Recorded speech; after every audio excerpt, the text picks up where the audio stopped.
اللعين الرجيم. بسم الله الرحمن الرحيم.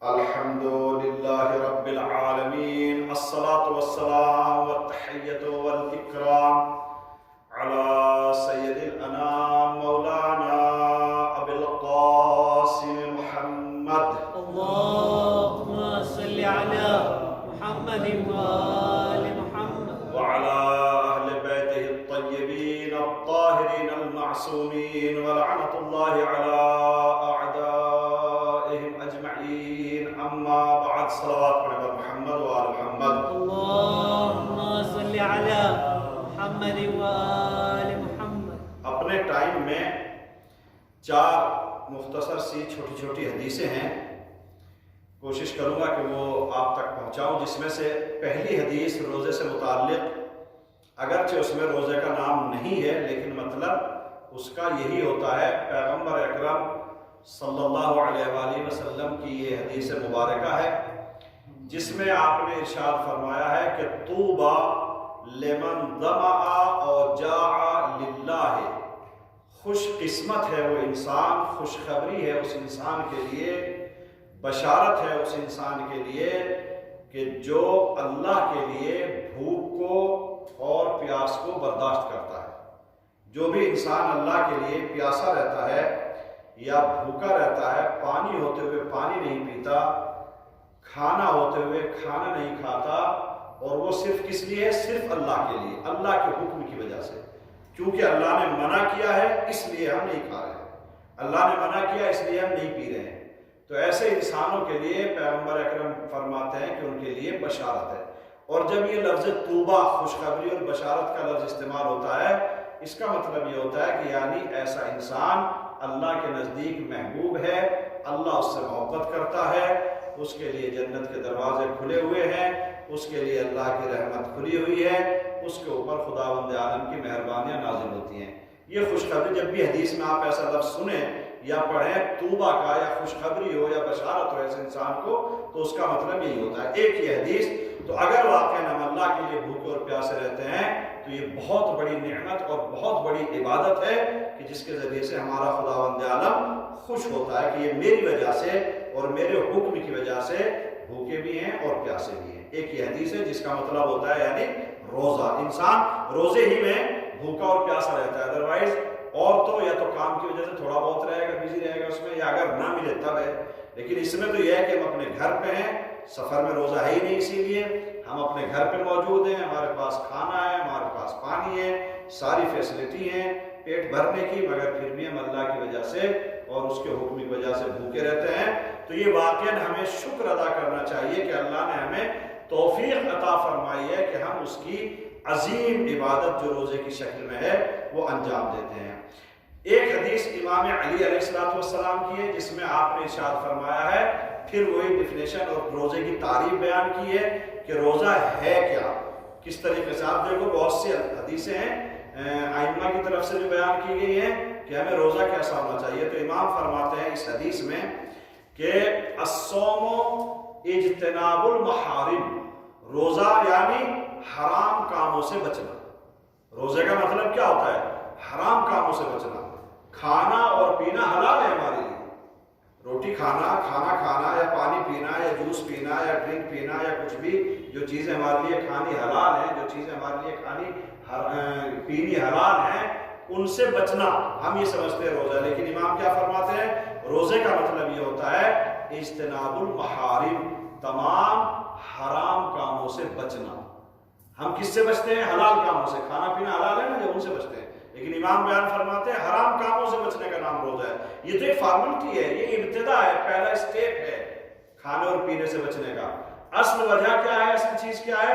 کہ روزے کی حالت میں ہمیں حرام کاموں سے بچنا چاہیے۔ اب حرام کام کتنے ہیں؟ آپ کو جو ہے وہ بہت سے حرام کام معلوم ہیں کہ جن کو ہمیں نہیں کرنا چاہیے روزے کی حالت میں۔ کیسے؟ بالکل ایسے ہی بچنا حرام کاموں سے بھی۔ امام نے آگے فرمایا اسی حدیث میں، کما یمتنع الرجل من الطعام والشراب، جیسے کہ انسان کھانے اور پینے سے بچتا ہے، اپنے کو بچاتا ہے روزے کی حالت میں۔ کھانے اور پینے سے ہم کیسے بچاتے ہیں دن بھر؟ اسی طریقے سے حرام کاموں سے بھی اپنے کو بچانے کا نام روزہ ہے۔ عربی زبان میں جب لفظ شراب استعمال ہوتا ہے تو اردو والا یا اپنی زبان والا مت سمجھیے گا. شراب کا مطلب کیا ہوتا ہے؟ ڈرنک، یعنی پینے والی چیزیں. شرب سے، شرب کہا جاتا ہے، الشرب مصدر ہے اس کا، اس میں اس کا مطلب ہوتا ہے پینا کسی بھی چیز کا. تو جو ڈرنک ہوتا ہے، جو چیز پینے والی ہوتی ہے، اسے عربی زبان میں کہا جاتا ہے شراب. اردو زبان میں اسے شراب کا مطلب جو ہے وہ الگ ہوتا ہے. تو وہ مطلب نہیں ہے. جب بھی بچے عربی میں سنیں کہ مولانا تو شراب اور طعام بول رہے ہیں، تو شراب کا مطلب ہوتا ہے پینے والی چیزیں عربی زبان میں. بالکل ایسے ہی آپ دیکھو جیسے دوا اور دارو لفظ استعمال ہوتا ہے کہ دوا دارو لے کے آتا ہوں. دارو کوئی نہیں لاتا، دوا کا مطلب ہی ہوتا ہے وہ. اب آپ دیکھو فرسٹ ٹائم جب ایران گئے تو ہم نے وہاں میڈیکل اسٹور کے اوپر لکھا دارو خانہ لکھا ہوا ہے. اس کے اوپر کیا لکھا ہوتا ہے؟ دارو خانہ. تو ہم سمجھ رہے ہیں وہ اردو والا، وہ اردو والا نہیں ہے. فارسی میں دارو بولتے ہیں کسے؟ دوا کو. ہم اردو میں بولتے ہیں دوا، فارسی میں دارو کو، دوا کو کیا بولتے ہیں؟ دارو. آپ دوا بولیں گے نا، دوا چاہیے دوا چاہیے، کسی کو نہیں ملے گا، وہ ایرانی کچھ نہیں سمجھے گا. لیکن جب آپ دارو بولیں گے تو اس طریقے سے میرے کہنے کا مطلب ہے کہ بعض الفاظ کسی زبان میں اس کا مطلب کچھ اور ہوتا ہے اور اسی لفظ کا کسی دوسری زبان میں مطلب کچھ اور ہوتا ہے. تو جب بھی یہاں حدیثوں میں عربی زبان میں، چونکہ روزے سے متعلق ایسے لفظ بہت استعمال ہوں گے حدیثوں میں، تو شراب کا مطلب ہوتا ہے پینے والی چیزیں. جس طرح انسان کھانے والی چیزیں اور پینے والی چیزوں سے بچتا ہے، اسی طریقے سے حرام کام سے بچنے کا نام روزہ ہے. یہ دوسری حدیث ہے امام علی علیہ السلام کی. ایک صلوات پڑھیں محمد و آل محمد. اللہم صلی علی محمد و آل محمد. اس دنیا میں جتنے بھی انسان ہیں، چاہے وہ کتنا بھی بوڑھا ہو، جوان ہو، بچہ ہو، بچوں کو شعور نہیں ہوتا ہے بہت سو کو، لیکن جتنے بھی انسان ہیں مرد یا عورت، وہ ایک ایسی زندگی جینا چاہتے ہیں جو صحت مند ہو، ہیلدی لائف، اس میں کوئی مرض نہ ہو، کوئی بیماری نہ ہو. سب لوگ اسی طریقے کی زندگی جینا چاہتے ہیں کہ ہم رہیں، ہیلدی رہیں، ہمیں کوئی بیماری نہ ہو. اب انسان سوچتا ہے کہ بیماری کیسے نہیں ہوگی. دیکھیے ساری بیماریوں کی جڑ پیٹ ہوتا ہے، وہیں سے بیماریاں پنپتی ہیں، اس میں جو کچھ جاتا ہے انہیں کے ذریعے سے بیماری آتی ہے. یہ حقیقت ہے. تو اس لیے اگر انسان واقعاً کھانے پینے میں اپنا دھیان رکھتا ہے تو اسی طریقے سے بیماریاں کم آئیں گی. لیکن ایک جو ہے وہ امام رضا علیہ السلام کی حدیث ہے، ان کی اپنی سائنس ہے اور وہ حق ہے اور صحیح بھی ہے، اسے کوئی جھٹلا نہیں سکتا، اسپیشلی ہم شیعہ حضرات. امام فرماتے ہیں کہ اگر تم یہ چاہتے ہو من سرہ ان یذھب کثیر من حر صدرہ فلیصم شہر الصبر. اگر تم یہ چاہتے ہو کہ تمہارے دل کے اندر سے بہت سی گرمی نکل جائے، لفظ گرمی استعمال ہوا، حر کہا جاتا ہے گرمی کو. اگر تم یہ چاہتے ہو، منصر رہو، جو بھی انسان یہ چاہتا ہے کہ اس کے سینے سے گرمی نکل جائے، یہاں پر ترجمہ کیا گیا، بیان کیا گیا، گرمی کا مطلب یعنی بیماریاں.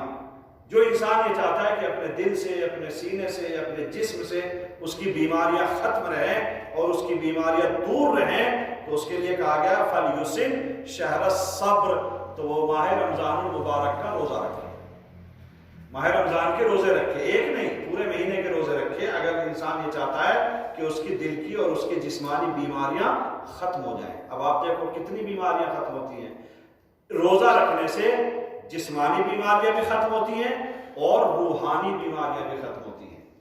جسمانی بیماریوں میں بہت فائدہ ہوتا ہے اور روحانی بیماریوں میں فائدہ آتا ہے ماہ مبارک رمضان کا. تو یہ ایک بہترین ٹریٹمنٹ امام رضا علیہ السلام کی طرف سے، ایک بہترین نسخہ، بہترین دوا، بہترین علاج ہماری دونوں بیماریوں کے لیے، جسمانی اور روحانی بیماریاں ختم کرنے کے لیے آپ نے بیان فرمایا.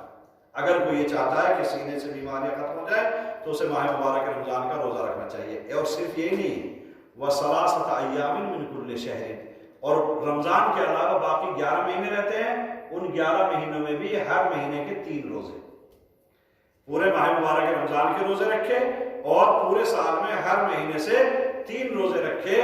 تو اگر یہ آپ دیکھو 9 مہینے ہوتے ہیں، کتنے ہوتے ہیں؟ 11 مہینے ہوتے ہیں اور باقی ماہ مبارک رمضان اور 11 مہینے 33 روزے وہ اور 30 یہ میکسیمم کتنے ہو گئے؟ 63 روزے. اگر سال بھر میں، پورے سال میں 63 روزے انسان رکھ لیتا ہے تو اس کی روحانی بیماریاں بھی ختم ہوتی ہیں، اور اس کی جسمانی بیماریاں بھی ختم ہوتی ہے۔ ایک بہترین نسخہ امام رضا علیہ السلام نے ہمیں دیا ہے۔ صلوات پڑھے بر محمد و آل محمد۔ اللهم صل على محمد وآل محمد۔ یہ کہا گیا ہے قل ہو اللہ کے لیے، سورہ اخلاص کے لیے، کہ اگر انسان 3 مرتبہ اس کی تلاوت کرے کنٹینیولی، اگر 3 مرتبہ سورہ اخلاص ہم پڑھ لیتے ہیں تو خداوند عالم پورے قرآن مجید کی تلاوت کا ثواب عطا کر دیتا ہے۔ البتہ اس کا مطلب یہ نہیں ہے کہ ہم پورا قرآن پڑھنا چھوڑ دیں اور صرف 3 مرتبہ قل ہو اللہ پڑھتے رہیں، اس کا مطلب یہ نہیں ہوتا ہے۔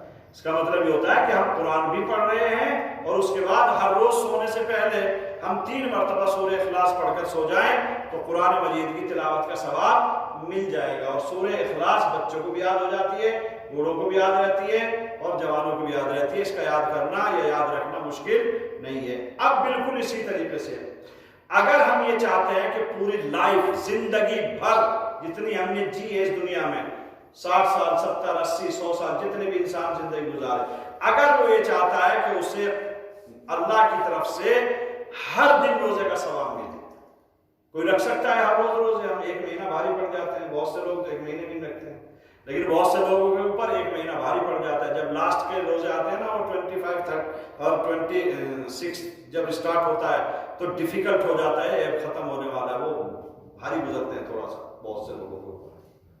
تو اب انسان چاہتا ہے ایسا روزے دار جو مہینے میں رمضان میں رکھتا، وہ تو کیا چاہے گا کہ پوری لائف کے روزے کا ثواب ملے مجھے، لیکن جو رمضان المبارک میں روزے رکھتے ہیں ان کے لیے کہا گیا ہے کہ اگر وہ یہ چاہتے ہیں کہ انہیں پوری زندگی روزوں کا ثواب ملے، ان کا کوئی بھی ایک دن بغیر روزے کا نہ جائے۔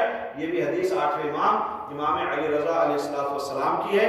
آپ ارشاد فرماتے ہیں کہ من صام 3 ایام من کل شہر کان کمن صام الدہر۔ اگر کوئی انسان ہر مہینے 3 روزے رکھ لیتا ہے تو گویا اس نے زندگی بھر روزے رکھے، پورے سال زمانے کا ٹائم۔ کانا کمن سامت دہر، دہر کا لفظ یعنی پوری زندگی، پورے زمانے میں اس نے روزے رکھے ہیں۔ اگر 3 مہینے، اگر ہم 3 روزے 1 مہینے میں رکھ لیتے ہیں، ہر مہینے محرم میں 3، سفر میں 3، ربیع الاول میں 3، ایسے ہی، اور پھر ماہ مبارک رمضان میں پورے روزے، یہ نہ کہ انسان کے 3 روزے اس میں بھی رکھنے ہیں، پورے رمضان کے روزے اور ہر مہینے کے 3 روزے اگر کوئی رکھ لیتا ہے تو اسے ایسا ثواب ملتا ہے جیسے اس نے پوری زندگی روزے رکھے ہیں۔ اور پروف دیا امام رضا علیہ السلام نے قرآن مجید کی آیت سے۔ خداوند عالم نے کیا ارشاد فرمایا ہے؟ کما قال اللہ عز و جل، جیسا کہ اللہ تبارک و تعالیٰ نے ارشاد فرمایا ہے، من جاء بالحسنۃ فلہ 10 امثالها۔ اگر کوئی انسان ایک نیکی کرتا ہے تو 10 برابر اس کا ثواب ملتا ہے۔ تو مہینے میں 30 دن ہوتے ہیں، 3 روزے ہم نے رکھے، ملٹیپل کیجئے 3 کو 10 سے تو کتنے ہو جاتے ہیں؟ 30 روزے۔ ہر مہینے ہم 3 روزے رکھیں گے تو خداوند عالم اسے 30 روزوں میں تبدیل کر دے گا۔ اگر ہم پھر اور زیادہ روزے رکھیں گے، ہر دوسرے مہینے میں 3، پھر 3 تو آپ اسے ملٹیپل کر سکتے ہیں 30 سے، تو آپ پوری زندگی روزے دار شمار ہو سکتے ہیں اگر انسان اس دنیا میں ہر مہینے 3 روزے رکھ لیتا ہے۔ خوش نصیب ہیں وہ افراد جن کو خداوند عالم یہ توفیق دیتا ہے کہ وہ ماہ مبارک رمضان اور دوسرے کھلے دنوں میں روزہ رکھتے ہیں۔ الہی بحق الزہرا و ابیہا و بعلہا و بنیہا، پروردگارا بحق محمد و آل محمد، یا اللہ ہمیں ہمیشہ نیک عمل انجام دینے کی توفیق عطا فرما، گناہوں اور برائیوں سے بچنے کی توفیق عطا فرما، یا اللہ ہم سب کی عاقبت بخیر فرما، ہماری توفیقات میں اضافہ فرما، ماہ مبارک رمضان کی رحمتوں اور برکتوں کو ہم سب کے اوپر نازل فرما۔ پروردگارہ اس مبارک مہینے میں ہمارے تمام گناہوں نے کبیرہ و صغیرہ کو معاف فرما۔ پروردگارہ بحق محمد و آل محمد ہماری دعاؤں کو قبول فرما۔ پروردگارہ حج و زیارات سے مشرف فرما، ہماری مشکلات، بیماری اور پریشانیوں کو دور فرما، ہم سب کو صحت و سلامتی اور طول عمر عطا فرما، ہم سب کو شیاطین الجن والانس کے شر سے محفوظ فرما۔ پروردگارہ حاسدوں اور دشمنوں کے شر سے محفوظ فرما، ہماری تمام دلی اور شرعی خواہشات کو پورا فرما۔ یا اللہ بحق محمد و آل محمد محبان اہل بیت جہاں کے بھی آباد ہیں ان کی جان و مال، عزت و آبرو کی حفاظت فرما۔ پروردگارہ موجودہ وبا سے ہم سب کو نجات عطا فرما، تمام مومنین و مومنات کو اس شر سے پروردگارہ نجات عطا فرما۔ جو بھی کرونا وائرس وائرس سے متاثر مومنین ہے پروردگار ان سب کو شفائے کامل و عاجل عنایت فرما۔ یا اللہ تمام انسانوں کے اوپر اپنا رحم و کرم نازل فرما، اس بیماری سے سب کو نجات عطا فرما۔ دنیا کے کسی بھی کونے میں پروردگار اس وائرس سے متاثر افراد ہیں ان کو صحت کاملہ عطا فرما۔ یا اللہ بحق محمد و آل محمد پرچم اسلام کو سربلندی عطا فرما، اسلام دشمن طاقتوں کو نیست و نابود فرما، علماء اعلام مراجع کرام کی حفاظت فرما، خصوصاً آیت اللہ خامنائی اور آیت اللہ سیستانی کو صحت و سلامتی کے ساتھ طول عمر عطا فرما، ان کو شیطانوں کے شر سے محفوظ فرما۔ یا اللہ دشمنوں کے شر سے محفوظ فرما، امام زمانہ کے ظہور میں تعجیل فرما، ہم سب کو ان کے ناصرین و مددگاروں میں شمار فرما۔